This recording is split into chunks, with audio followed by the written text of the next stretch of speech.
مدار السنين. يعني المراهقة خلينا نقول ان هي بتبتدي مثلا من 10 سنين، من سن 10 سنين لحد 18 سنة، ده العنفوان بتاعها. بعد 18 سنة بيبتدي عنفوان المراهقة يهدى.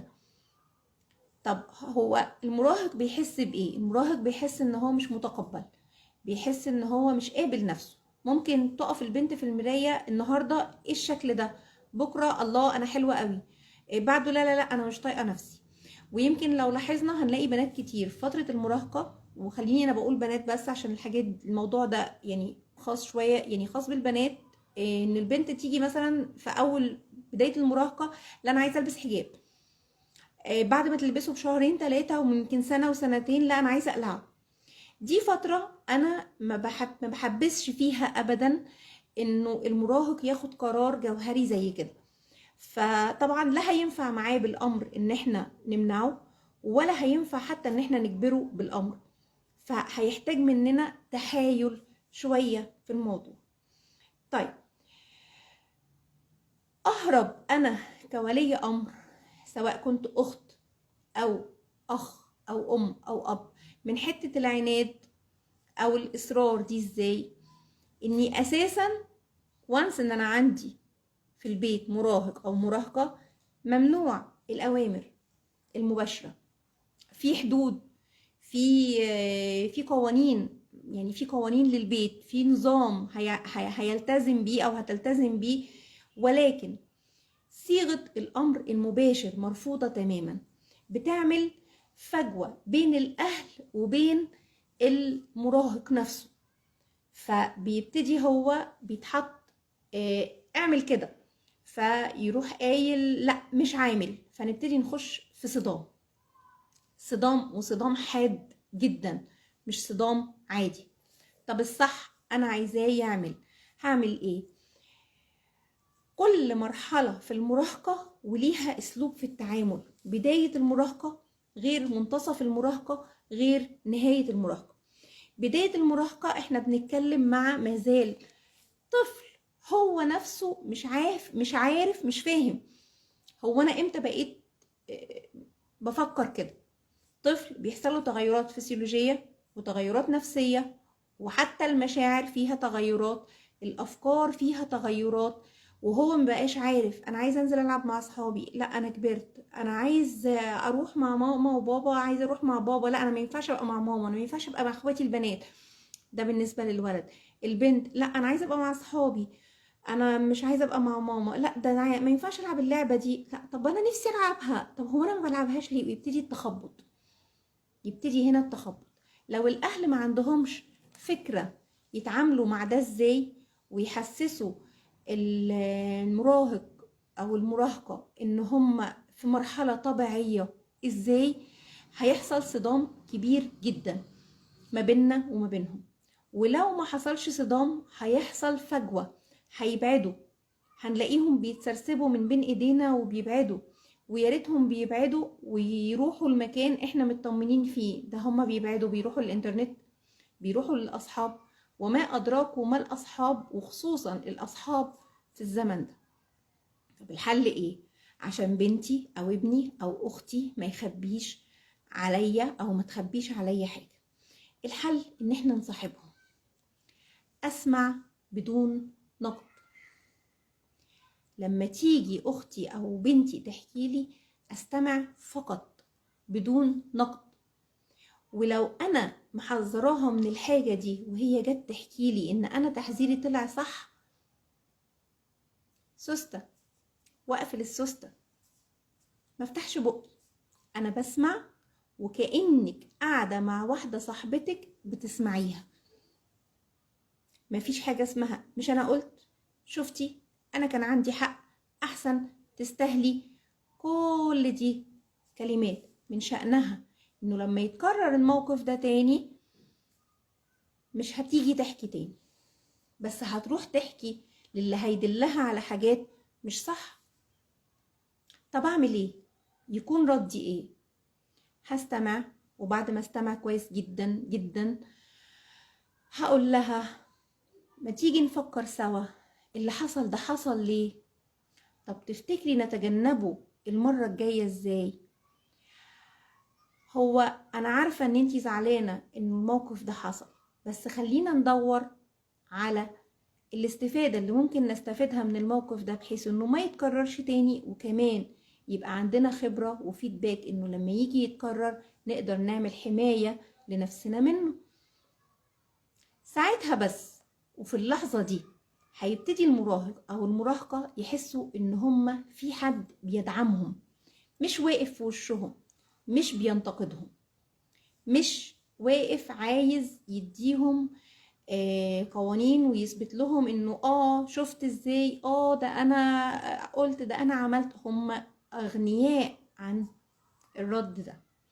بتجيلي احيانا تقولي ان بنتها كانت بتصلي كويسة جدا وملتزمة قوي وبتسمع الكلام وحاضر ونعم ومفيش زيها، ومجرد ما بقى عندها 10 سنين او 11 سنة بدأت حالة التمرد وبقت عصبية وبقت بتزعق وبقت بتصوت وبقت على طول قافلة على نفسها الباب وعلى طول مخنوقة وعلى طول متضايقة. طبعا هي الأم مش مدركة إنه بداية مرحلة المراهقة.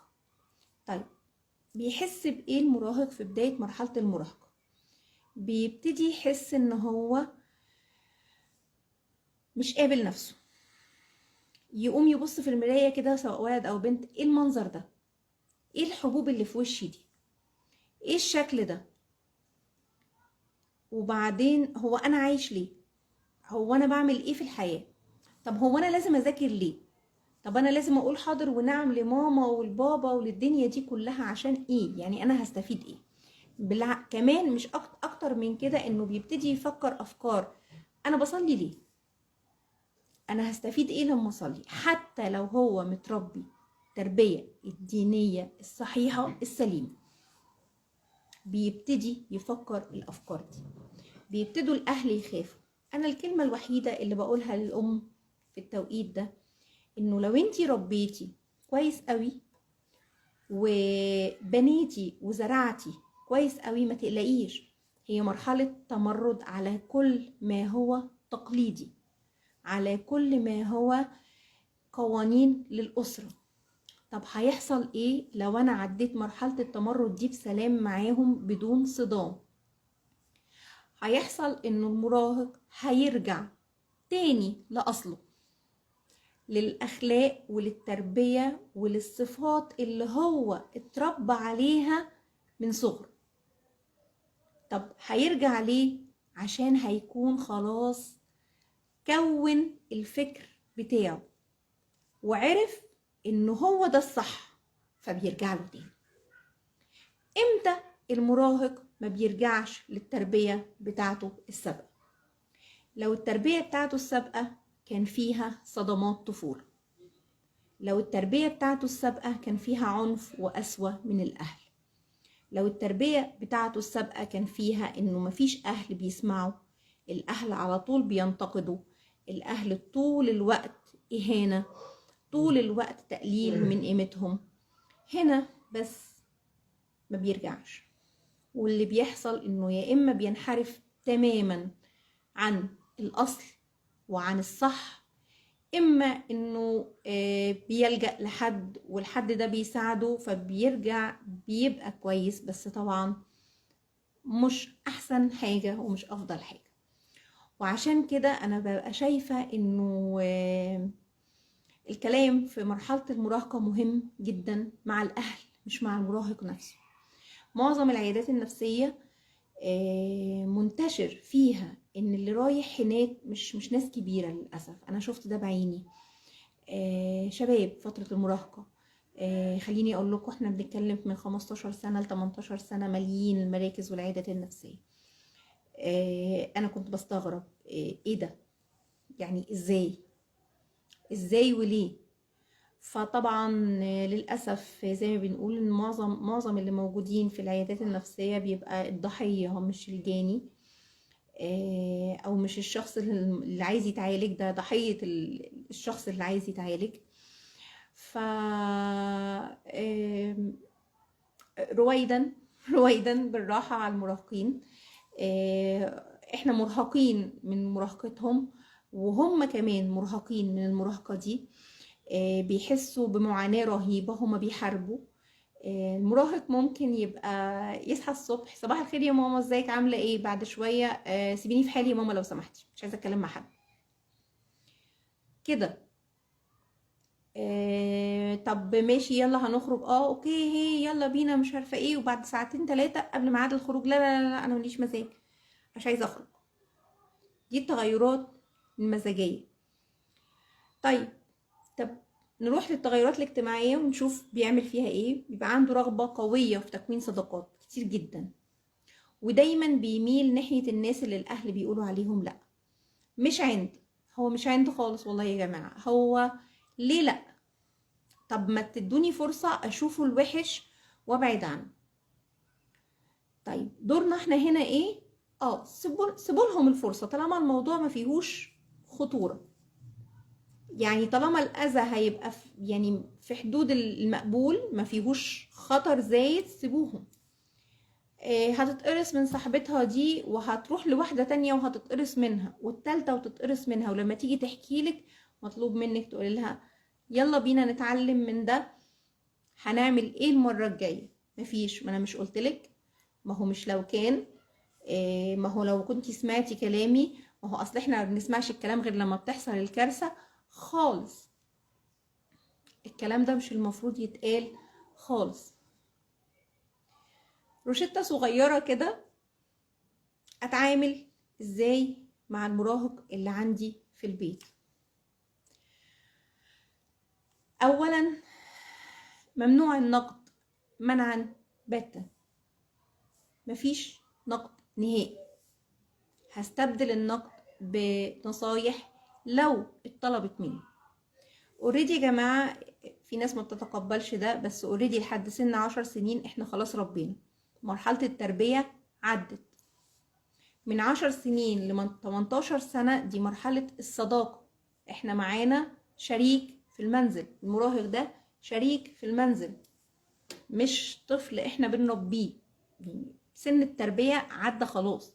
كل اللي حضرتك او حضرتك عايزين تزرعوه في المراهق، في الطفل او في الشخصية، تكونوا الشخصية معاكوا لحد سن 10 سنين. بعد 10 سنين محدش يقول هربي ابني ازاي، اوريدي هو اتربى. اعدله ازاي، اساعده يعرف طريقه صح ازاي، اساعدها تحط رجليها على الطريق بتاعها ازاي، اكون شريك وصاحب ليها في الطريق، ما كنش مهاجم. طب لو حصل هجوم من المراهق بعمل ايه؟ اولا، في حدود معمولة من البداية منذ الطفولة، في حدود للتعامل مع الام ومع الاب. الحدود دي ما بنتنازلش عنها.